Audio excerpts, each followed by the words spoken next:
বর্ষিত হোক হযরত মুহাম্মদ সাল্লাল্লাহু আলাইহি ওয়াসাল্লামের প্রতি। আমরা সকলে বলি সাল্লাল্লাহু আলাইহি ওয়াসাল্লাম। প্রিয় মুসল্লিবৃন্দ, আজকে জুমার খুতবার আলোচনার বিষয় আপনার আমার সন্তানদেরকে ইসলামের বিশুদ্ধ আকীদা আমলের উপরে গড়ে তুলতে হবে, নতুবা অচিরেই অদূর ভবিষ্যতে এই মুসলমানের দ্বারাই ইসলাম ক্ষতিগ্রস্ত হবে। উক্ত বিষয়ের উপর আমরা সংক্ষিপ্ত আলোচনা করার প্রয়াস পাবো ইনশাআল্লাহ। আমা তৌফিকি ইল্লা বিল্লাহ। শুরুতেই আমরা যে বিষয়টি বলবো যে আল্লাহ রাব্বুল আলামিন যুগে যুগে নবী রাসূল পাঠিয়েছেন, তাদের উপরে দায়িত্ব দিয়েছেন তাওহীদের দিকে, আল্লাহর দ্বীনের দিকে মানুষকে আহ্বান করার জন্য। আমাদের নবী মুহাম্মদ সাল্লাল্লাহু আলাইহি ওয়াসাল্লামও ঠিক সেই কাজটি করে গেছেন। ইসলামের দিকে, তাওহীদের দিকে তিনি মানুষকে আহ্বান করেছেন।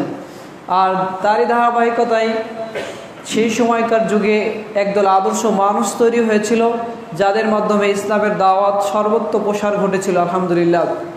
যার ধারাবাহিকতা আজকে আমরা বিশুদ্ধ ইসলাম পেয়েছি, আমরা ইসলাম পেয়েছি, বিশুদ্ধ আমল আকীদা এগুলো বুঝেছি। তো আজকের যুগে আমরা যে বিষয়টি বলবো তা হচ্ছে আমাদের যারা সন্তানেরা রয়েছে বা আমরা যারা রয়েছি, আমরা যদি বিশুদ্ধ আকীদা আমলের ব্যাপারে যদি অসচেতন হয়ে যাই, তাহলে নিশ্চিতভাবে আমাদের দ্বারা ইসলাম ক্ষতিগ্রস্ত হবে। এজন্য শুরুতেই বলতে চাই যে ইসলামকে, ইসলামের বিধানকে, ইসলামের বিধিবিধানকে আমাদের ব্যক্তিগত জীবন, পারিবারিক জীবন সকল ক্ষেত্রে বাস্তবায়নের জন্য অবশ্যই আমাদেরকে আগে ইসলামের যে নীতি নিয়মকানুন রয়েছে সেগুলো জানা আবশ্যক। আর এই জন্যই আমাদের এখনকার যে প্রজন্মগুলো রয়েছে, অর্থাৎ আমাদের সন্তানেরা রয়েছে, তাদেরকে অবশ্যই ইসলামের বিশুদ্ধ আমল আকীদার উপরে গড়ে তুলতে হবে। যদি আমি এটা না করি, তাহলে অবশ্যই এই সন্তানদের দ্বারা এরা একদিন বড় হবে, বড় হয়ে এই দেশের আপনার বিভিন্ন সেক্টরে চাকরি করবে, বিভিন্ন সেক্টরে কাজ করবে। তখন দেখা যাবে এই সমস্ত বাচ্চাদের দ্বারাই, এই সমস্ত ছেলে মেয়েদের দ্বারাই ইসলাম কলুষিত হচ্ছে। কারণ ইসলাম সম্পর্কে তার যদি সঠিক জ্ঞান না থাকে, ধারণা না থাকে, তাহলে তাদের দ্বারা যে ইসলাম উপকৃত হবে সেটা কখনোই আশা করা যায় না। এজন্য আপনি বাবা মা হিসাবে আপনার জন্য করণীয় হচ্ছে ইসলামের সম্মান যাতে অটুট থাকে, সেজন্য সঠিকভাবে ইসলামের শিষ্টাচার আপনার সন্তানকে শিক্ষা দিতে হবে। এত কিছু রেখে আমরা আজকে ইসলামের কথা কেন বলছি? ইসলাম হচ্ছে এমন একটি ধর্ম যে পৃথিবীতে প্রায় 4000-এরও অধিক ধর্ম রয়েছে, তার ভিতরে অন্যতম শ্রেষ্ঠ ধর্ম হচ্ছে ইসলাম। আর এটা সকলেই জানি যে আল্লাহ রাব্বুল আলামিনের কাছে একমাত্র মনোনীত ধর্ম হচ্ছে ইসলাম। ইসলাম এমন একটি ধর্ম যেটা হচ্ছে মানবতার ধর্ম। ইসলাম এমন একটি ধর্ম যেটা হচ্ছে শান্তির ধর্ম। ইসলাম এমন একটি ধর্ম যেটা হচ্ছে বিশ্বজনীন ধর্ম।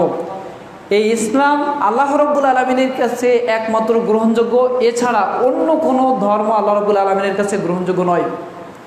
শুরুতেই আমাদের মনে রাখতে হবে, যেই ধর্ম আল্লাহর কাছে গ্রহণযোগ্য সেই ধর্মের মানুষও অবশ্যই অবশ্যই আল্লাহ রাব্বুল আলামিনের কাছে প্রিয়।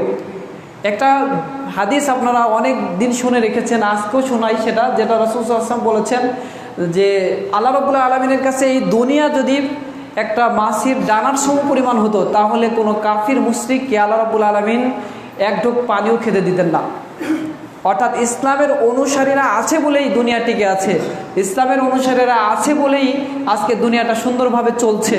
যদি ইসলামের আদর্শের অনুসারী ব্যক্তিরা না থাকতো, তাহলে আল্লাহ রাব্বুল আলামিন এই পৃথিবীটাকে ধ্বংস করে দিতেন।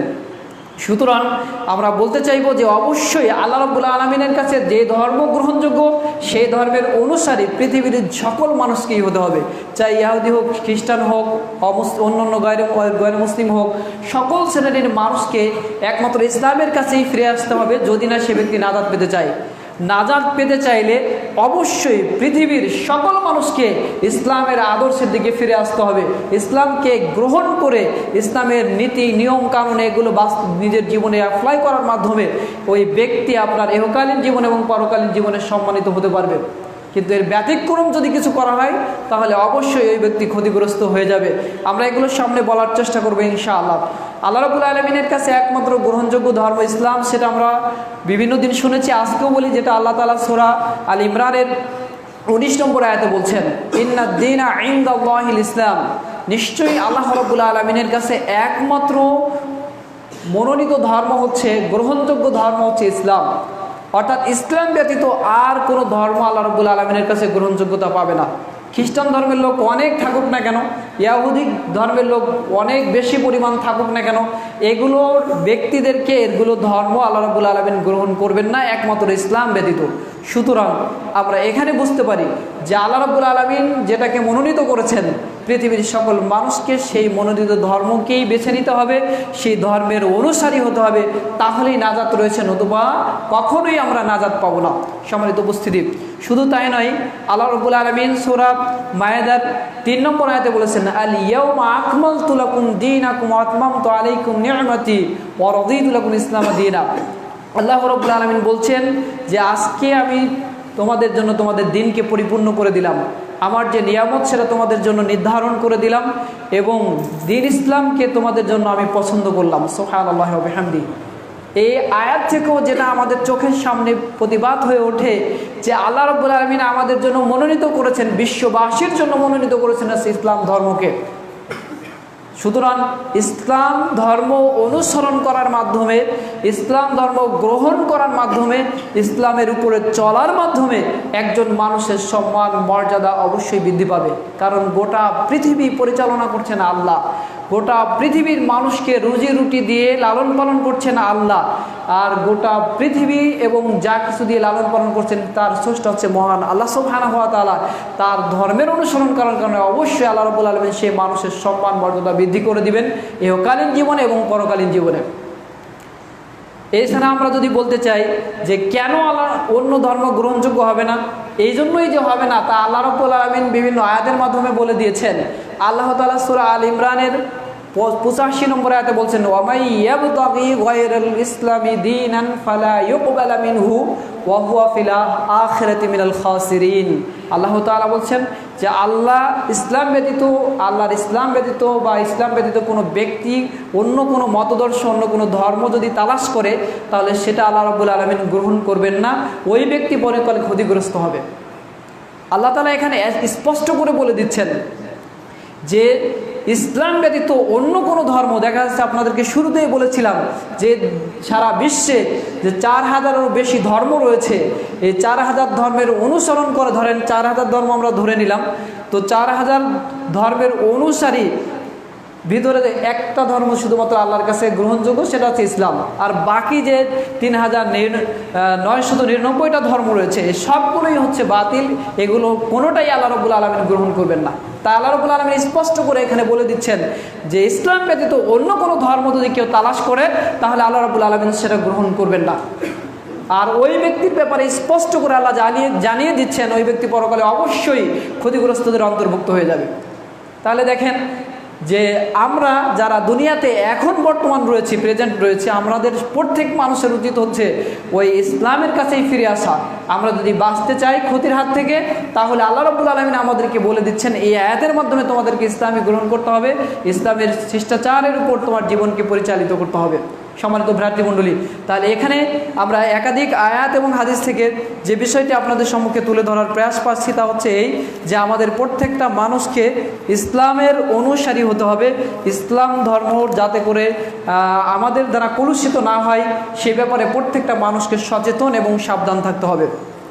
প্রিয় ভ্রাতৃমণ্ডলী, তো আমরা আমাদের আলোচনা যে মূল বিষয় সেই বিষয়ের দিকে ফিরে যাব। আজকে যে বিষয়টা নিয়ে আমরা আলোচনা করতে চাচ্ছি তা হচ্ছে এই যে এই ইসলামের উপরে, ইসলাম ধর্মের উপরে আমাদের সন্তানদেরকে অবশ্যই লালন পালন করতে হবে। আর যদি না করি তাহলে আমাদের এই সন্তানের দ্বারাই ইসলাম পরকালে ক্ষতিগ্রস্ত হয়ে যাবে, ইহকালে ক্ষতিগ্রস্ত হবে, অর্থাৎ ভবিষ্যতে, অদূর ভবিষ্যতে এই সন্তানদের দ্বারাই অবশ্যই ইসলাম ক্ষতিগ্রস্ত হয়ে যাবে।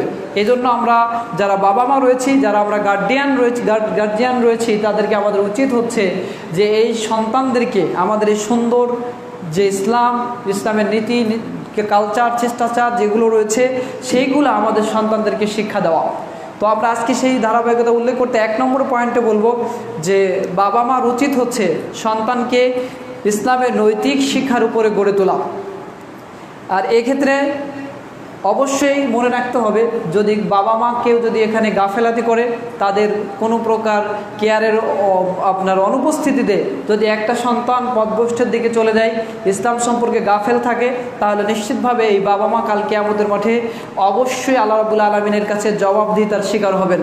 আমরা এখানে একটি বুখারী হাদিস উল্লেখ করতে চাইব, যেখানে আল্লাহ রাসূল সাল্লাল্লাহু আলাইহি ওয়াসাল্লাম বলেছেন, কুল্লু মাউলুদিন ইউলাদু আলাল ফিতরা ফাআবাহু ইউহাব্বিদানিহি আও ইউনাসরানিহি আও ইউমাজ্জিসানিহি। আল্লাহ রাসূল সাল্লাল্লাহু আলাইহি ওয়াসাল্লাম বলছেন যে প্রত্যেকটা মানব সন্তান দ্বীনি ফিতরাতের উপর জন্মগ্রহণ করে, অর্থাৎ ইসলামের উপর জন্মগ্রহণ করে। স্বভাবত যার ধর্ম যেটা, সেটা হচ্ছে ইসলাম। এই ইসলামের উপরে একজন ইহুদির বাচ্চা হোক, খ্রিস্টানের বাচ্চা হোক, মুসলমানের বাচ্চা হোক, অন্য কোনো ধর্মাবলম্বীর ব্যক্তি হোক, তার সন্তান এই দ্বীন ইসলামের উপরে জন্মগ্রহণ করে। আর তার বাবা মা তাকে বিভিন্নভাবে আপনার তার ধর্মের দিকে আপনার প্রতিপালন করে গড়ে তোলে, যেটা আল্লাহ রাব্বুল আলামিন আল্লাহ রাসূল সাল্লাল্লাহু আলাইহি ওয়াসাল্লাম এখানে উল্লেখ করেছেন। আল্লাহ রাসূল সাল্লাল্লাহু আলাইহি ওয়াসাল্লাম বলেছেন যে তার বাবা মা যদি ইয়াহুদি হয় তাহলে ইয়াহুদি বানায়, খ্রিস্টান হলে খ্রিস্টান বানায়, তারপরে অগ্নি পূজক যদি হয় তাহলে সে অগ্নি পূজক বানায়। তাহলে এই হাদিস থেকে আমরা যে বিষয়টি বুঝতে পারি যে একটি সন্তান ভালো মন্দ হওয়ার পেছনে, একটি সন্তান প্রকৃত ধর্মের অনুসারী হওয়ার ক্ষেত্রে বাবা মায়ের অগ্রগণ্য ভূমিকা রয়েছে। তো এইখানে যদি কোনো বাবা মা গাফেলাতি করে, তাহলে অবশ্যই এই বাবা মাকে কাল কিয়ামতের মাঠে কঠিনভাবে জবাবদিহিতার সম্মুখীন হতে হবে। এ ব্যাপারে আমরা আরেকটি আয়াত উল্লেখ করতে চাইব, যেটা আল্লাহ রাব্বুল আলামিন বলেছেন সূরা তাহরিমের 6 নম্বর আয়াত। আল্লাহ তাআলা বলছেন, ইয়া আইয়ুহাল্লাযীনা আমানু কু আনফুসাকুম ওয়া আহলিকুম নারা। ও বিশ্বাসীগণ, তোমরা নিজেরা জাহান্নাম থেকে বাঁচো এবং তোমাদের পরিবার পরিজন যারা রয়েছে তাদেরকে জাহান্নামের আগুন থেকে বাঁচাও। এটা আমরা কিভাবে বুঝতে পারি? আপনি একজন প্রকৃত ইসলাম ধর্মের অনুসারী, কিন্তু আপনার সন্তানকে আপনি দুনিয়াবি জাগতিক জ্ঞান সহ জাগতিক কাজকর্মে, দুনিয়াবি কাজকর্মে তাকে আপনি ব্যস্ত রেখেছেন। এমনকি ফজরের সালাত আপনি পড়তে আসছেন, অথচ আপনার সন্তানটাকে আপনি ডেকে আসছেন না কেন? রাত ভরে আপনার সন্তানটা পড়ালেখা করেছে, এখন যদি একটু বিশ্রাম না নেয় তাহলে অবশ্যই আমার এই সন্তান সে ভালো করে আবার ক্লাসে যেতে পারবে না। বিভিন্ন ধরনের অজুহাত দিয়ে আপনি সালাতে আসছেন, অথচ আপনার সন্তান আসছে না।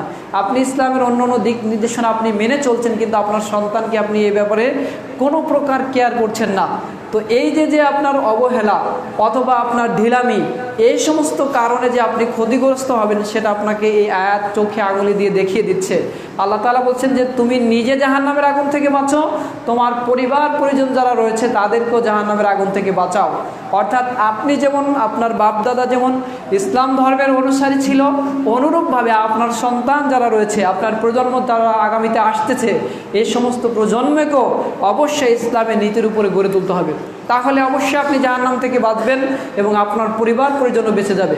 একটা জিনিস আপনি খুব খেয়াল করে মনে রাখবেন, একটা ভাই দৃষ্টান্ত দিচ্ছিলেন, একটা শায়েখ, যে আপনার বাড়িতে ধরেন আগুন লেগে গেল, তাহলে ওই আগুন যখন লেগেছে, ঘরের ভিতরে আপনার সন্তান আছে, তো আপনি কি করবেন? যে কোনো মর্মে হোক ওই সন্তানকে আপনি বাঁচানোর জন্য চেষ্টা করবেন। তো আপনি অনুরূপভাবে এই জিনিসটা কেন বুঝতে পারছেন না যে আপনার সন্তান আপনার চোখের সামনে জাহান্নামের কর্ম করছে, জাহান্নামের দিকে চলে যাচ্ছে, ইসলামের নীতি কালচার থেকে দূরে সরে যাচ্ছে, তবুও আপনি তার ব্যাপারে কোনো প্রকার কেয়ার করছেন না যে তাকে ইসলামের উপরে গড়ে তোলা উচিত।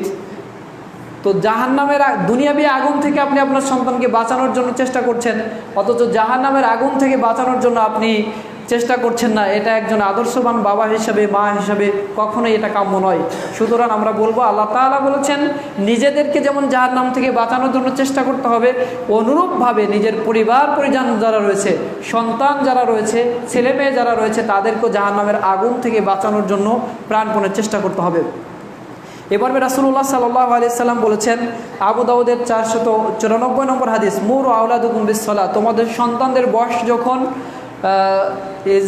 বালাগা সাবঈ সিনিন, যখন তাদের বয়স 7 বছরে উপনীত হবে, তখন তোমরা তাদেরকে সালাতের জন্য নির্দেশ প্রদান করো। আল্লাহ রাব্বুল আলামিন রাসূল সাল্লাল্লাহু আলাইহি সাল্লামের মাধ্যমে এটা আমাদেরকে জানাচ্ছেন, পরিবারের কর্তাকে জানাচ্ছেন যে আপনার সন্তানের বয়স যখন 7 বছরে উপনীত হবে, তখন তাকে সালাতের জন্য নির্দেশ দেন। তখন তাকে আপনার বলতে হবে যে বাবা চলো সালাতে যেতে হবে, আম্মু চলো সালাতে যেতে হবে। এইভাবে আপনি সলাতের জন্য আপনার সন্তানকে বারবার তাকিদ প্রদান করবেন, তাকে আপনার সলাতের অভ্যস্ত করে গড়ে তুলবেন। এটা হচ্ছে আপনার নৈতিক দায়িত্ব। আর যখন তাদের বয়স 12 বছরে উপনীত 10 বছরে উপনীত হবে, তখন আল্লাহ রাসূল সাল্লাল্লাহু আলাইহি ওয়াসাল্লাম বলছেন, যদি সলাৎ না পড়ে তাহলে তাদেরকে তোমরা পিটিয়ে সলাৎ আদায় করাও। তাহলে এটা রাসূল সাল্লাল্লাহু আলাইহি ওয়াসাল্লামের বাণী। কিন্তু আমরা যারা অভিভাবক রয়েছি, গার্ডিয়ান রয়েছি, কয়জন মানুষ রয়েছে এই হাদিসের উপর আমল করি? খুব কম সংখ্যক লোকই আমরা এটা পাবো। এজন্য আমরা আজকের এই খুতবায় বলতে চাই যে আপনি ইসলাম ধর্মের একজন আদর্শবান মানুষ, কিন্তু আপনার সন্তানকে আপনি সেভাবে গড়ে তুলছেন না। এটা আপনার এই গাফিলাতির জন্য আপনাকে যে কত শাস্তির সম্মুখীন হতে হবে সেটা আমরা দু একটা আয়াত বলে বোঝাতে চাইব। তবে আরেকটি হাদিস এমন আমি বলতে চাই, যেটা সহিহ বুখারীর 893 নম্বর হাদিস, আল্লাহ রাসূল সাল্লাল্লাহু আলাইহি ওয়াসাল্লাম বলেছেন, আর রাজুলু রাইন ফি আহলিহি, একজন ব্যক্তি বা পরিবারের কর্তা, তিনি হচ্ছেন তার বাড়ির বা তার পরিবারের দায়িত্বশীল। অহুয়া মাসউলুন আন রায়াতিহি, তাকে কাল কিয়ামতের মাঠে এই দায়িত্ব সম্পর্কে জিজ্ঞেস করা হবে। আপনি একজন পরিবারের কর্তা হিসাবে আপনি পরিবার কিভাবে চালাচ্ছেন, কিভাবে আপনার চালানো উচিত, সে বিষয়ে আল্লাহ রাব্বুল আলামিনের কাছে কাল কিয়ামতের মাঠে অবশ্যই প্রশ্নের সম্মুখীন হতে হবে। এখন ধরে নেন আপনার সন্তান 2-4 জন আছে, তাদেরকে আপনি কিভাবে লালন পালন করছেন? ইসলামী নীতির উপর লালন পালন করছেন, নাকি জাগতিক যে সমস্ত জ্ঞান বিদ্যা এগুলো রয়েছে এগুলোর উপর লালন পালন করছেন, নাকি শয়তানের আদর্শের উপর লালন পালন করছেন? এই সবগুলো কিন্তু পায় টু পায় আল্লাহ রাব্বুল আলামিনের কাছে কাল কিয়ামতের মাঠে অবশ্যই আপনাকে বোঝাতে হবে। সম্মানিত উপস্থিতি, যদি আপনি ইসলামী নীতির উপর আপনার সন্তানকে গড়ে তোলেন, অবশ্যই কাল কিয়ামতের মাঠে আপনি পার পেয়ে যাবেন, আপনি সঠিকভাবে সুন্দরভাবে উত্তর করতে পারবেন।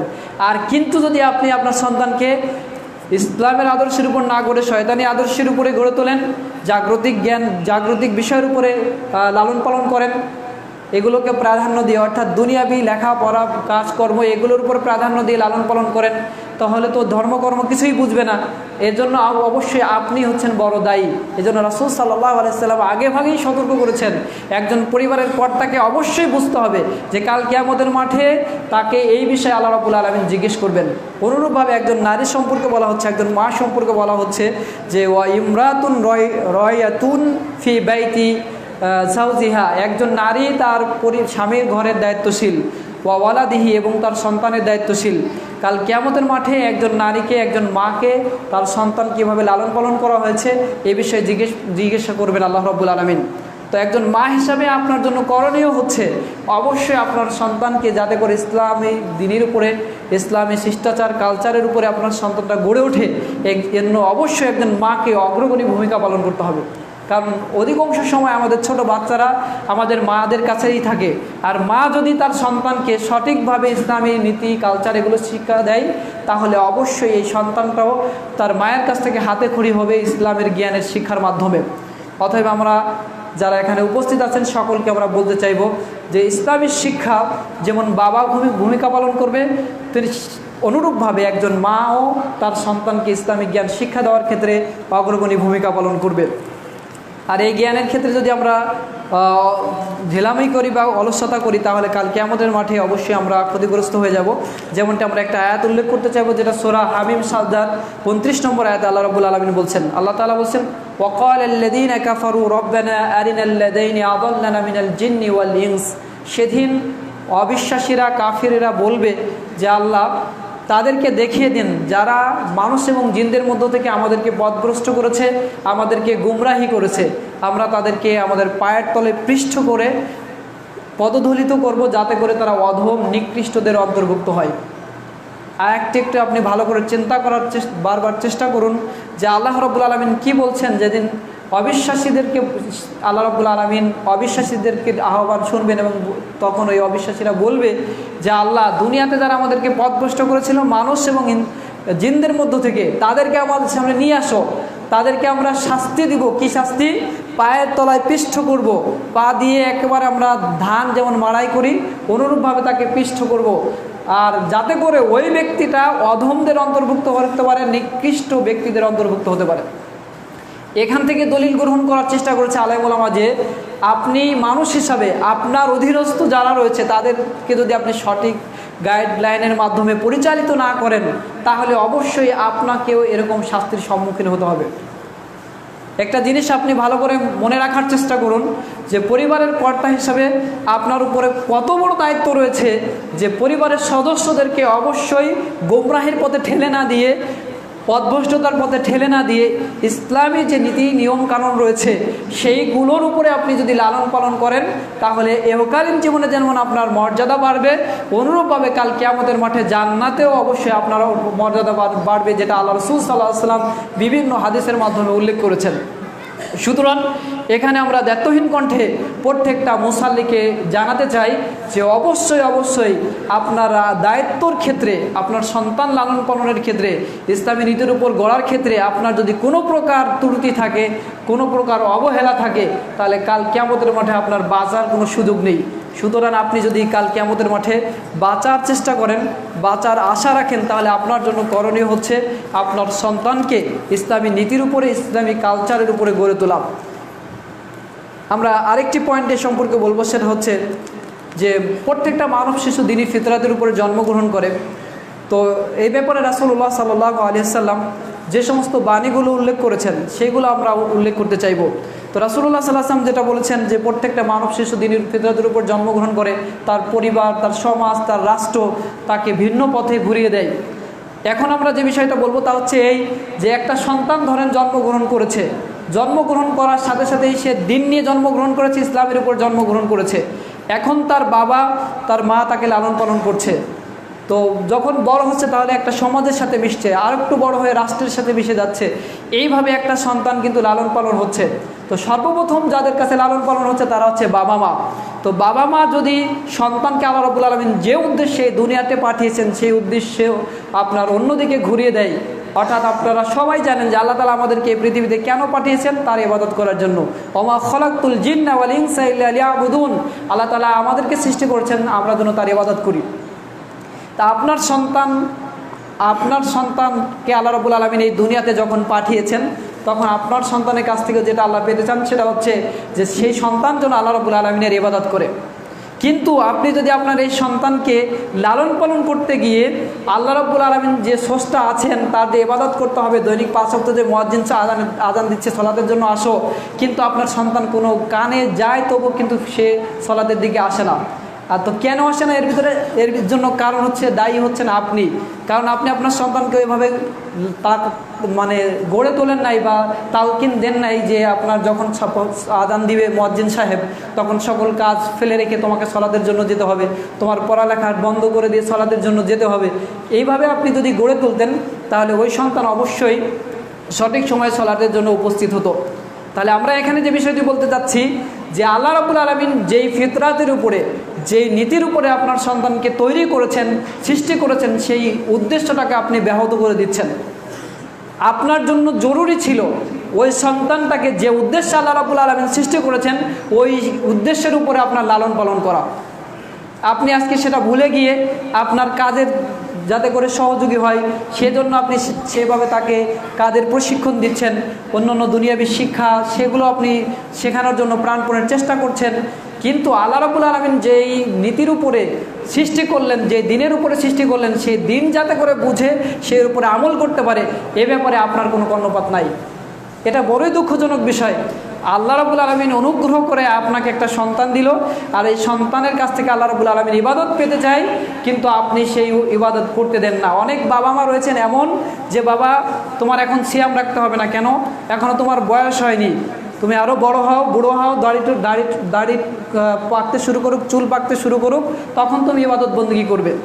এইভাবে আমাদের সমাজে বহু বাবা মা রয়েছে এরকম করে সন্তানদেরকে উপদেশ দেয়। আর পরীক্ষার সময় যখন আসে তখন তো আরও বলাই রাখে না যে পরীক্ষার সময় এখন তোমার সালাত কালাত কিছুই লাগবে না, তোমার ইবাদত বন্দি লাগবে না, তুমি পরীক্ষায় যাতে ভালো করতে পারো সে ব্যাপার তুমি প্রিপারেশন নাও। এ ব্যাপারে আমাদের বাবা মা নসিহত করে থাকে।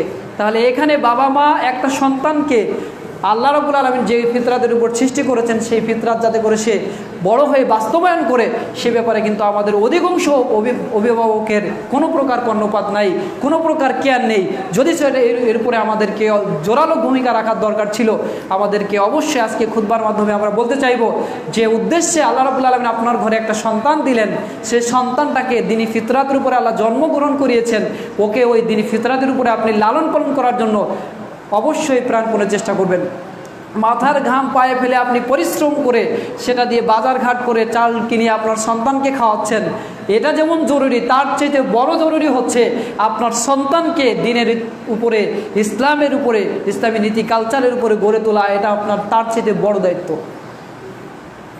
সম্মানিত ভ্রাতৃমণ্ডলী, আজকে আমরা না বোঝার কারণে বা আমাদের অবহেলার কারণে আজকে সন্তানেরা আপনার গুমরাহির পথে চলে যাচ্ছে, পথভ্রষ্টতার দিকে চলে যাচ্ছে, শয়তানের আদর্শ গ্রহণ করে চলছে, কিন্তু আমরা এ ব্যাপারে কোনো কর্ণপাত করছি না। না, আমাদের অভিভাবক হিসেবে আমাদের করণীয় হচ্ছে আমাদের এই সন্তানদেরকে অবশ্যই অবশ্যই ইসলামী নীতির উপরে যাতে গড়ে তুলতে পারি সে ব্যাপারে আমাদের ভূমিকা রাখা। এ ব্যাপারে আমরা কয়েকটি আয়াত আপনাদের সম্মুখে উল্লেখ করব। আল্লাহ রাব্বুল আলামিন বলছেন, আফা হুকমুল জাহিলিয়াতু ইয়াবগুন, তারা কি জাহেলিয়াতের যে নীতি নিয়ম কানুন রয়েছে সেগুলো কামনা করে? আল্লাহ রসুল সাল্লাল্লাহু আলাইহি সাল্লাম তিরমিজির 2863 নম্বর হাদিসে বলেছেন, মান দা বিদাল জাহিলিয়া ফাহুয়া মিন দুসা জাহান্নাম, যে ব্যক্তি জাহেলিয়াতের দিকে মানুষকে আহ্বান করবে সেই ব্যক্তিকে অবশ্যই জাহান্নামে প্রবিষ্ট হতে হবে। তাহলে দেখেন, জাহেলিয়াত কি? ইসলাম ব্যতীত, ইসলামের নীতি কালচার ব্যতীত যা কিছু আপনি দেখছেন না কেন সবগুলোই হচ্ছে জাহেলিয়াত। তাহলে আপনি কিভাবে বুঝবেন যে আপনার সন্তান যদি দুনিয়াবি পড়ালেখায় শুধু ব্যস্ত থাকে, আপনার সন্তান যাতে আপনার কাজের উপর সহযোগিতা করতে পারে এজন্য আপনি তাকে বিভিন্ন কাজ শিক্ষা দিচ্ছেন, প্রশিক্ষণ দিচ্ছেন, এই যে সকল বিষয় আল্লাহ দিন ছেড়ে দিয়ে, আল্লাহর ইসলাম ছেড়ে দিয়ে আপনি যদি এই সমস্ত বিষয় তাকে প্রাধান্য দেন, তাহলে ইসলাম ব্যতীত অন্য যে তাগুতি বিষয়গুলো রয়েছে সবগুলোই হচ্ছে জাহিলিয়াত। আর যে ব্যক্তি জাহিলিয়াতের দিকে মানুষকে আহ্বান করবে, আল্লাহ রাসূল সাল্লাল্লাহু আলাইহি ওয়াসাল্লাম দায়িত্বহীন করতে জানিয়ে দিচ্ছেন এই ব্যক্তি হচ্ছে জাহান্নামে যাবে। এখন আপনি চিন্তা করেন যে আপনার সন্তানকে আপনি জাহেলিয়াতের দিকে আহ্বান করবেন নাকি আপনার ইসলামী নীতির দিকে, ইসলামী শিষ্টাচারের দিকে আহ্বান করবেন। আপনি অবশ্যই একজন বিচক্ষণ মানুষ হলে, বুদ্ধিমান মানুষ হলে অবশ্যই আপনি এটা বোঝার চেষ্টা করবেন, না আমার সন্তানকে জাহেলিয়াতের দিকে নয়, অন্ধকারের দিকে নয়, তাগুতের দিকে নয়, ইসলামের দিকে, ইসলামী নীতি কালচারের উপর আমাকে গড়ে তুলতে হবে। সুতরাং আপনার সন্তানকে সবসময়ের জন্য জাহেলিয়াত থেকে দূরে রেখে ইসলামের দিকে আপনাকে আহ্বান করার জন্য প্রাণপণের চেষ্টা করতে হবে, যদি নাকি আপনি জাহান্নাম থেকে বাঁচতে চান। আর যদি বলেন যে আমি আর জান্নাত জাহান্নাম দরকার নেই, আমি দুনিয়া করব, আমি আমার সন্তান মিলে যাতে করে অনেক বড় সম্পদশালী হতে পারি, আর এর জন্য আমার যত কলা কৌশল অবলম্বন করা দরকার, জাগ্রতিক জ্ঞান জানা দরকার, সেগুলোই আমি জানবো, তাহলে সেটা আপনার জন্য ভিন্ন কথা। তবে আপনার মনে রাখতে হবে দুনিয়াবী জীবন কিছুই নয়, পরকালীন জীবনটা হচ্ছে শ্রেষ্ঠ জীবন। আর এই জীবনে যাতে করে আমরা চিরস্থায়ীভাবে জান্নাতে থাকতে পারি, ছেলে মেয়ে আত্মীয় স্বজন সবাইকে নিয়ে, সেই জন্যই আমাদের যাবতীয় প্রচেষ্টা থাকা উচিত। আল্লাহ তাআলা এই ব্যাপারে আমাদের সকলকে সঠিক বুঝ দান করুন, আল্লাহুম্মা আমিন। এবার আমরা আজকে সর্বশেষ পয়েন্ট উল্লেখ করব, সেটা হচ্ছে যে ইসলামের দিকে আপনার সন্তানকে যদি আপনি আহ্বান করেন তাহলে আপনার জন্য অনেকগুলো ফাজিলাত বা আপনার কল্যাণ রয়েছে, যে বিষয়গুলো আমরা উল্লেখ করতে চাইব। প্রথমত আল্লাহ রাব্বুল আলামিন বলেছেন, তাআওয়ানু আলাল বিররি ওয়া তাকওয়া, তোমরা মানুষকে কল্যাণের দিকে আহ্বান করো। আমরা যদি মানুষকে কল্যাণের দিকে আহ্বান করি তাহলে আল্লাহ রাসূল সাল্লাল্লাহু আলাইহি ওয়াসাল্লাম বলেছেন যে মানুষকে কল্যাণের দিকে আহ্বান করার পর সে যতটা নেক কাজ করবে, যে আহ্বান করেছে তার আমল নামায় ততটা নেক কাজের সব দান করা হবে। সুবহানাল্লাহি ওয়া বিহামদি। এখন আমি যেটা বলতে চাইবো যে আপনার সন্তানকে দ্বীনের দিকে আহ্বান করা, ইসলামের দিকে আহ্বান করা, ইসলামী নীতির উপর গড়ে তোলা আপনার হচ্ছে নৈতিক দায়িত্ব, আবশ্যকীয় দায়িত্ব। এই দায়িত্ব যদি আপনি পালন করেন তাহলে আপনার সন্তান যতদিন জীবিত থাকবে, যতদিন সৎ কাজ করবে, ততদিন তার একটা পার্সেন্টেজ আপনি পাবেন। সুবহানাল্লাহি ওয়া বিহামদি। আল্লাহ রাসূল সাল্লাল্লাহু আলাইহি ওয়াসাল্লাম বহু হাদিসে এভাবে বলেছেন যে কল্যাণের পথ দেখায়, কল্যাণের পথ যে ব্যক্তি দেখাচ্ছে আর যে কল্যাণের দিকে এসে যে আমল করছে ওই ব্যক্তি সমপরিমাণ নেকি দেওয়া হবে যে কল্যাণের পথ দেখায়। সুতরাং আপনি বাবা মা হিসেবে আপনার সন্তানকে যদি ইসলামের যাবতীয় নীতি কালচার এগুলো শিক্ষা দেন, আর এগুলো সে তার বাস্তব জীবনে যদি প্র্যাকটিসে আমল করে, তাহলে সকল নেকি আপনার আমল নামায় যুক্ত হবে। সুবহানাল্লাহি ওয়া বিহামদি। এত সুন্দর নীতি নিয়ম থাকার পরেও কেন এই বিষয়টি আমরা গুরুত্ব দিচ্ছি না? অবশ্যই এখানে আমাদের শয়তান বড় প্রতিবন্ধকতা সৃষ্টি করছে। এজন্য শয়তানের কালচারের উপর না গড়ে অবশ্যই পিতামাতাকে উচিত হবে সন্তানকে দিনের দিকে আহ্বান করা। আর আল্লাহ রাব্বুল আলামিন বলছেন, ওয়ামান আহসানু কাওলাম মিম্মান দাআ ইলাল্লাহ, যে ব্যক্তি মানুষকে আহ্বান করে আল্লাহর দিনের দিকে, তার কথা চেয়ে আর কার কথা উত্তম হতে পারে? আপনি যদি আপনার সন্তানকে দিনের দিকে আহ্বান করেন, ইসলামের দিকে আহ্বান করেন, ইসলাম শিক্ষার ব্যাপারে অর্থ করে টাকা পয়সা ব্যয় করেন, তাহলে এইটাই হচ্ছে সবচেয়ে উত্তম কাজ। আর এই কথাগুলোই হচ্ছে সবচেয়ে উত্তম কথা, যে মানুষকে দিনের দিকে আহ্বান করছে। অর্থাৎ আপনার সন্তানকে যদি আপনি দিনের দিকে আহ্বান করেন, যাও বাবা সালাত পড়ে আসো, যাও কোরআন পড়ে আসো, কোরআন পড়তে বসো, এছাড়া অন্যান্য পড়া তো পড়বেই, এগুলো পাশাপাশি যদি এইগুলো করতে বলেন, আপনার বলার কারণে সে যদি একটা অক্ষরও শিখে, তাহলে এই একটা অক্ষর শিখে তার যে নাকি হচ্ছে, আপনার আমল নামায় সেই নাকি দেখা হবে। সুবহানাল্লাহি ওয়া বিহামদিহি। সুতরাং বাবা হিসাবে, একজন গার্ডিয়ান হিসাবে আপনার দায়িত্ব হচ্ছে একজন দায়িত্ববান ব্যক্তির পরিচয় দেওয়া, অর্থাৎ আপনার সন্তানকে দিনের দিকে আহ্বান করা, ইসলামের দিকে আহ্বান করা, তাহলেই আপনি বাঁচতে পারবেন, নতুবা আপনার বাঁচার কোনো সুযোগ নেই। আল্লাহ রাসূল সাল্লাল্লাহু আলাইহি ওয়াসাল্লাম বলেছেন যে ওয়াল্লাযী নাফসি বিয়াদিহি লা ইয়াসমাউ বি আহাদুন মিন হাদিহিল উম্মাহ। আল্লাহ রাসূল বললেন যে ওয়াল্লাযী নাফসি বিয়াদিহি, ওই আল্লাহর কসম করে বলছি যার হাতে আমার প্রাণ, তার কসম করে বলছি যে আমি এই ধরার বুকে আগমন করেছি, এ কথা যে শুনেছে, ইয়াহুদি ওয়ালা নাসরানিউ সুম্মা ইয়ামুতু ওয়া লাম ইউমিন বিল্লাযী উরসিলতু বিহি ইল্লা কানা মিন আসহাবিন নার, সে ব্যক্তি আমার কথা শুনেছে যে আমি মুহাম্মদ এই ধরার বুকে এসেছি, কিন্তু আমার কথার উপর সেই, আমার দিনের উপর সে ঈমান গ্রহণ করেনি, সে ইহুদি হোক, নাসারা হোক, খ্রিস্টান হোক, যে কোনো ধর্মের অবলম্বী হোক না কেন, আমার উপর যদি বিশ্বাস না রেখে মারা যায়, তাহলে সে ব্যক্তি আসহাবিন নার, অর্থাৎ জাহান্নামের অধিবাসী হবে। আজকে দেখছেন যে খ্রিস্টানদের সংখ্যা অনেক বেশি, মুসলমানদের সংখ্যার চেয়ে খ্রিস্টানদের সংখ্যা বেশি, ইহুদির সংখ্যাও কম নয়, তারপরে হিন্দু যারা তাদের সংখ্যাও কম নয়। তো বিষয়টা মনে রাখার চেষ্টা করুন, ইসলাম ব্যতীত অন্য যত ধর্ম অবলম্বী রয়েছে, রাসূলুল্লাহ সাল্লাল্লাহু আলাইহি ওয়াসাল্লাম বলছেন আমার আগমনের বার্তা যে জেনেছে, যে শুনেছে, এরপরও আমার এই দিনের উপরে, অর্থাৎ আমার ইসলামের উপরে ঈমান গ্রহণ করেনি, আর এমতো মুহূর্তে যদি সেই ব্যক্তি মারা যায়, তাহলে ওই ব্যক্তির থাকার জায়গা হবে জাহান্নাম, ওই ব্যক্তির আবাসন হবে জাহান্নাম। পৃথিবীতে যত মুসলিম রয়েছে, মুসলমান ব্যতীত, সবই হচ্ছে জাহান্নামে যাবে, যার এই বাস্তব প্রমাণ হচ্ছে এই হাদিস। আর কোরআনের তো অঢেল প্রমাণ রয়েছে, অসংখ্য প্রমাণ রয়েছে, যেখানে আল্লাহ রাব্বুল আলামিন বারবার বলেছেন যে কাফেররা চিরস্থায়ী জাহান্নামে থাকবে, সেখান থেকে কখনোই তারা বের হওয়ার সুযোগ পাবে না। আপনি জাকির নাইককে একটা প্রশ্ন করা হয়েছিল যে একজন ভালো ব্যক্তি সম্পর্কে, যে তার সম্পর্কে আপনি কি বলবেন যদি সে অমুসলিম, তখন তিনি বলেছিলেন যদি তার ভিতরে ঈমান না থাকে, ইসলামের যদি সে গ্রহণ না করে, তাহলে সে কখনোই যতই ভালো কাজ করুক না কেন, সেটা আল্লাহ রাব্বুল আলামিনের দৌত্যব্য হবে না, আল্লাহ রাব্বুল আলামিনের কাছে, আল্লাহ রাব্বুল আলামিনের কাছে গ্রহণযোগ্য হবে না। সুতরাং আমরা যারাই এই পৃথিবীতে বসবাস করছি না কেন, আমরা যে ইসলাম ধর্মের অনুসারী, আমরা যে আল্লাহ রাব্বুল আলামিন আমাদেরকে ইসলামের উপরে জন্মগ্রহণ করিয়েছেন এবং মুসলমানের ঘরে জন্মগ্রহণ করার পাশাপাশি ইসলামের যে নীতি নিয়মকানুন এগুলো কিছুটা জানা এবং মানার সুযোগ করে দিয়েছেন, এটা আমাদের জন্য আল্লাহ রাব্বুল আলামিনের পক্ষ থেকে বড় অনুগ্রহ। আর যারা অমুসলিম রয়েছে তাদের প্রতি আমাদের আহ্বান যে আপনারাও যদি পৃথিবীতে শান্তিতে বাঁচতে চান, আপনারা যদি পরকালে জান্নাত পেতে চান, তাহলে অবশ্যই আপনাদেরকেও এই ইসলাম ধর্ম গ্রহণ করতে হবে।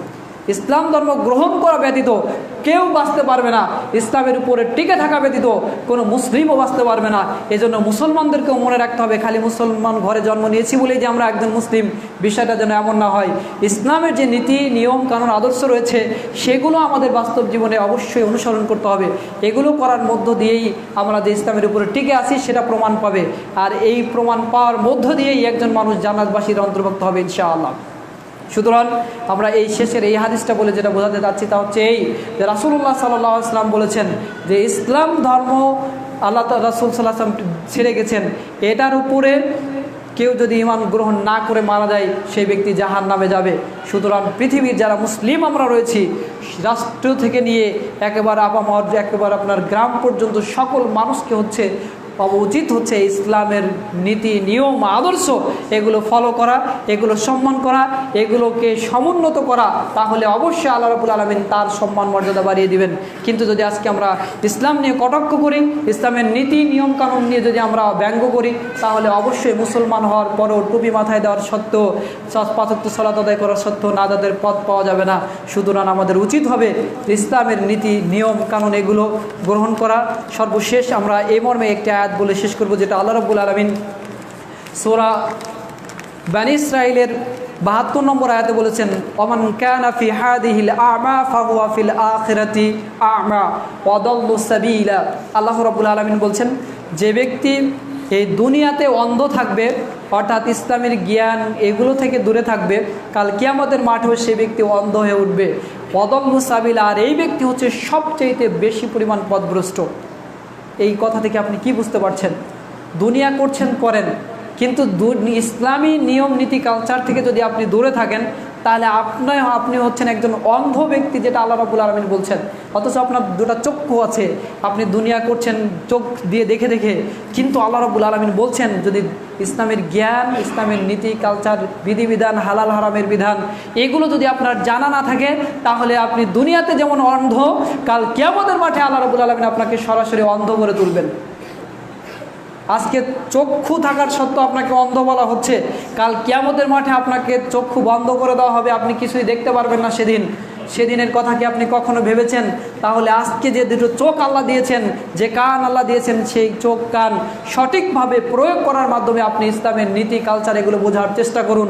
সেই সাথে সাথে আপনার যারা প্রজন্মগুলো রয়েছে, সন্তান রয়েছে, তাদেরকেও এই ইসলামের নীতি কালচার এগুলো বোঝানোর চেষ্টা করুন, এবং এগুলোর উপর আপনার পরিবার, আপনার সমাজ, আপনার রাষ্ট্রকে গড়ে তোলার জন্য প্রাণপণের চেষ্টা করুন। ইনশাআল্লাহ এদেশ সোনার দেশেই পরিণত হবে। এদেশে হিংসা, বিদ্বেষ, মারামারি, রাজনীতি এগুলো আপনার বন্ধ হয়ে শান্তি প্রতিষ্ঠিত হবে ইনশাআল্লাহ। আল্লাহ রাব্বুল আলামিন আমাদের সকলকে ইসলামের সঠিক জ্ঞানে আলোকিত হওয়ার তৌফিক দান করুন, আল্লাহুম্মা আমিন। প্রিয় মুসাল্লিবৃন্দ, খুতবার শেষে আমরা বিশেষ একটি বিষয় উল্লেখ করতে চাইব, সেটা হচ্ছে যে বাংলাদেশ আহলে হাদিস যুব সংঘ এবং আহলে হাদিস আন্দোলন, এছাড়া মহিলা সংস্থা এবং সোনামণি, এই 4টি ধারায় আপনার আহলে হাদিস আন্দোলন কাজ করে চলছে, তাওহীদের দাওয়াত মানুষের কাছে পৌঁছে দিচ্ছে। তো বিভিন্ন সময় আপনাদের কাছে আমরা বিভিন্ন আর্থিক অনুদান চাই, এই জন্যই যাতে করে আমাদের এই তাওহীদের কাজ, দিনের এই কাজ, ইসলামের এই কাজ সর্বত্র যাতে করে আমরা পৌঁছে দিতে পারি, সেজন্য আপনাদের কাছে বিভিন্ন সময় সহযোগিতা চাওয়া হয়। আপনারা তাবলিগ ইজতেমায় সহযোগিতা করেছেন, যুব সংঘের কর্মী সম্মেলনেও সহযোগিতা করেছেন, আর সোনামণিদের ক্ষেত্রে অর্থাৎ আপনাদের বাচ্চা যাতে করে জান্নাতের একটা ফুটফুটে বাচ্চায় পরিণত হতে পারে, সেই জন্য একটা সংস্থা তৈরি করা হয়েছিল, সোনামণি সংগঠন। আর এই সোনামণিদেরকে মূল যে প্রতিবদ্ধ বিষয় ছিল যে এসো হে সোনামণি, রাসূলের আদর্শে জীবন করি, যাতে করে আপনার ছোট্ট বাচ্চা রাসূলের আদর্শে জীবন করতে পারে, ইসলামী নীতির উপর তার জীবনটা গড়তে পারে। এজন্য আমরা সোনামণিদেরকে নিয়ে কাজ করি। আর এই সোনামণিদের কাজ করছেন বর্তমান কেন্দ্রে যিনি দায়িত্ব আছেন ডক্টর আব্দুল হালিম ভাই, তিনি রাজশাহী বিশ্ববিদ্যালয় থেকে পিএইচডি ডিগ্রি লাভ করেছেন। তার তত্ত্বাবধানে গোটা বাংলাদেশে সোনামণিদেরকে আপনার উত্তমভাবে গড়ে তোলার জন্য বিভিন্ন প্রক্রিয়া, বিভিন্ন কার্যক্রম চালানো হচ্ছে। আপনাদের হাতে অনেক সময় আমরা তুলে দিয়েছি সোনামণি প্রতিভা। যারা পড়েছেন দেখেছেন যে এখানে একটা বাচ্চা যদি নিয়মিতভাবে সোনামণি প্রতিভা এই পত্রিকাটা পড়ে, তাহলে জাগতিক এবং দুনিয়াবি এবং পরকালীন সকল বিষয়ে সে সমভাবে জানতে পারবে। অনুরূপভাবে আমরা এই সোনামণিদেরকে নিয়ে বিভিন্ন সময় সম্মেলন করে থাকি। তো আগামী 12ই নভেম্বর কেন্দ্রে অর্থাৎ রাজশাহীতে সোনামণিদের কেন্দ্রীয় সম্মেলনের আয়োজন করা হয়েছে এবং পুরস্কার বিতরণের অনুষ্ঠানের আয়োজন করা হয়েছে। সেখান থেকে আমাদের কাছে কুপন পাঠিয়েছে যে এই সোনামণিরা যাতে করে আরও সুন্দরভাবে নিজেদের বাস্তব জীবনে ইসলাম এবং রাসূল সাল্লাল্লাহু আলাইহি ওয়াসাল্লামের আদর্শে আদর্শবান হতে পারে, সেজন্য এই সম্মেলনে উদ্দীপনা দেওয়া, তাদেরকে দোয়া শেখানো, তাদেরকে আপনার ইসলামী যে সমস্ত হালাল হারামের বিধান আছে এগুলো শেখানো, কোরআন শিক্ষার পাশাপাশি বিভিন্ন বিষয় শিক্ষাদান করা হচ্ছে। তো সেই বিষয়গুলো উৎসাহিত করার জন্য সোনামণি সম্মেলনের আয়োজন করা হয়ে থাকে। তোমরা আমাদের কাছে কুপন পাঠিয়েছে যে আমরা যেন কিছু আর্থিক অনুদান তাদেরকে দেই, যাতে করে এই অনুষ্ঠানটা বা এই সম্মেলনটা সুন্দরভাবে পরিচালনা করতে পারে। তো আপনাদের কাছে আমরা অনুরোধ রাখবো যে আপনারা যারা এখানে উপস্থিত আছেন অন্তত সবাই অন্তত 10 টাকা করে যদি দিয়ে যান তাহলে আমাদের এই কাজটি অনেক সুন্দরভাবে সফল হবে ইনশাআল্লাহ। আর এক্ষেত্রে আমরা একটা আয়াত উল্লেখ করবো, যেটা আল্লাহ রাব্বুল আলামিন সূরা সাবার 39 নম্বর আয়াতে বলছেন। আল্লাহ তাআলা বলছেন, ওমা আনফাকতুম মিন শাইইন ফাহুয়া ইউখলিফ। আপনি আল্লাহ রাব্বুল আলামিনের রাস্তায় যা কিছু খরচ করবেন ওটার বিনিময়ে আল্লাহ রাব্বুল আলামিন আপনাকে দান করবেন। সুবহানাল্লাহি ওয়া বিহামদিহি। তাহলে দেখেন, আল্লাহ রাস্তায় অর্থাৎ আল্লাহর দিনকে প্রতিষ্ঠার জন্য, আল্লাহর দিনকে সর্বত্র ছড়িয়ে দেওয়ার জন্য আপনার 2-1 টাকা যদি আপনি দান করেন, তার এর বিনিময়ে দুনিয়াতে আল্লাহ আপনাকে দিবেন, অনুরূপভাবে কাল কিয়ামতের মাঠেও আপনাকে দিবেন। যেমনটা আল্লাহ রাসূল সাল্লাল্লাহু আলাইহি ওয়াসাল্লাম বলছেন, একজন মানুষকে যখন কবর দিয়ে আসা হয় তখন তার যে ভালো কাজগুলো রয়েছে, তার সালাত, তার সিয়াম, তার হজ, তার দান, জাকাত, এই সবগুলোই আযাবের ফেরেশতাকে আপনার ঠেকিয়ে দেয়। যেদিক থেকে আসতে চায় সেদিক থেকে বিভিন্ন আমল এই আযাবের ফেরেশতাকে ঠেকিয়ে দেয়। তাহলে এখান থেকে আমরা প্রমাণ পাই, আমরা যদি আল্লাহর রাস্তায় বেশি বেশি দান সদকা করি তাহলে কবরের শাস্তি থেকে আমরা ইনশাআল্লাহ রক্ষা পাবো। আরেকটি বিষয় আল্লাহ রাসূল সাল্লাল্লাহু আলাইহি ওয়াসাল্লাম সহিহ তারগিবে বলেছেন যে কাল কিয়ামতের মাঠে আমরা জানি 7 শ্রেণীর মানুষ আরশের ছায়ায় স্থান পাবে। তার ভিতরে এমন এক শ্রেণীর মানুষ যারা হচ্ছে এমনভাবে দান করে যে ডান হাতে কি দান করলো বাম হাতে সেটা জানে না। তাহলে এই হাদিস থেকে আমরা বুঝতে পারি যে কাল কিয়ামতের মাঠে আরশের ছায়ায় যে সমস্ত ব্যক্তিরা স্থান পাবে তারা হচ্ছে দানশীল মানুষ। আল্লাহ রাসূল সাল্লাল্লাহু আলাইহি ওয়াসাল্লাম আরেকটি হাদিসে এইভাবে বলেছেন, সহিহ তারগিব, সেটা যে আপনার কিয়ামতের মাঠে দান ছায়া হিসেবে তার মাথার উপরে অবস্থান করবে। সুবহানাল্লাহি ওয়া বিহামদিহি। সুতরাং আমরা যদি আল্লাহ রাব্বুল আলামিনের রাস্তায় দান করি, অর্থাৎ ইসলামকে প্রতিষ্ঠা করার জন্য দিনের খাতে, বিভিন্ন খাতে যদি আমরা দান করি তাহলে কিয়ামতের মাঠে এভাবে উপকৃত হব, আর দুনিয়াবী জীবনে আমরা উপকৃত হব। রাসূল সাল্লাল্লাহু আলাইহি ওয়াসাল্লামের বিভিন্ন হাদিস থেকে এটাও জানা যায়, যদি আমরা দান করি তাহলে আল্লাহ তাআলা আমাদের বিভিন্ন বালা মুসিবতকে দূর করে দিবেন। অর্থাৎ আপনার জীবনে এমন একটা দুর্যোগ আসতে যাচ্ছিল বা এমন মুসিবত আসতে যাচ্ছিল, কিন্তু আপনি দান সদকা করেছেন, আল্লাহ রাব্বুল আলামিন সে বালা মুসিবত দূর করে দিবেন। সুতরাং যদি আপনি দুনিয়ার জীবনে বালা মুসিবত থেকে বাঁচতে চান, পারিবারিক ক্ষতি, ব্যক্তির ক্ষতি, নিজের ক্ষতি থেকে বাঁচতে চান, তাহলে আপনার অবশ্যই দান করা উচিত। রাসূলুল্লাহ সাল্লাল্লাহু আলাইহি ওয়াসাল্লাম সহিহ বুখারীর হাদিসে বলেছেন যে প্রত্যেক দিন সকালে 2 জন ফেরেশতা নেমে আসে। একজন বলে, আল্লাহ যে দান করেছে, দান করতে পারতো, যে দান করেছে আল্লাহ তার সম্পদকে তুমি বাড়িয়ে দাও, আর যে দান করতে পারতো কিন্তু দান করে নাই আল্লাহ তাকে তুমি ধ্বংস করে দাও। দেখেন, এই যে হাদিসটি রাসূল সাল্লাল্লাহু আলাইহি ওয়াসাল্লাম বলেছেন সহিহ বুখারীর, এটা কখনোই মিথ্যা নয়। এটা আপনি বাস্তব জীবনে অনেক সময় খেয়াল করেছেন কিনা জানি না, যে আপনি যখন দান সদকা করেছেন আল্লাহ রাব্বুল আলামিন আপনার পরিবারকে, আপনার মাল জিনিসকে আপনার কিন্তু হেফাজত করেছেন। যখনই আপনি কৃপণতা করেছেন তখন আপনার উপরে এমন কিছু রোগ বালায় চাপিয়ে দেওয়া হয়েছে যেটা আপনার অনেক আর্থিক ক্ষতি হয়ে গেছে। এটা অনেক ব্যক্তি আপনি মিলিয়ে দেখবেন, এটা আপনি বাস্তব জীবনে আপনি পাবেন। যাই হোক, সরিশেষে আমরা একথাই বলতে চাইব যে আপনারা সর্বত্রভাবে নিজেদের দানের হাতকে প্রশস্ত করার চেষ্টা করবেন, যাতে করে আপনি দুনিয়াতে বালা মুসিবত থেকে রক্ষা পান, কবরে এবং কিয়ামতের মাঠে যাতে করে দানের বিনিময়ে আপনি জান্নাত পেতে পারেন, সে ব্যাপারে আল্লাহ রাব্বুল আলামিন আমাদের সকলকে উৎসাহী হওয়ার তৌফিক দান করুন। আল্লাহুম্মা আমিন। কামনা রেখে আজকে আমাদের সংক্ষিপ্ত খুতবা এখানেই শেষ করছি। ওয়া মা আলাইনা ইল্লাল বালাগ।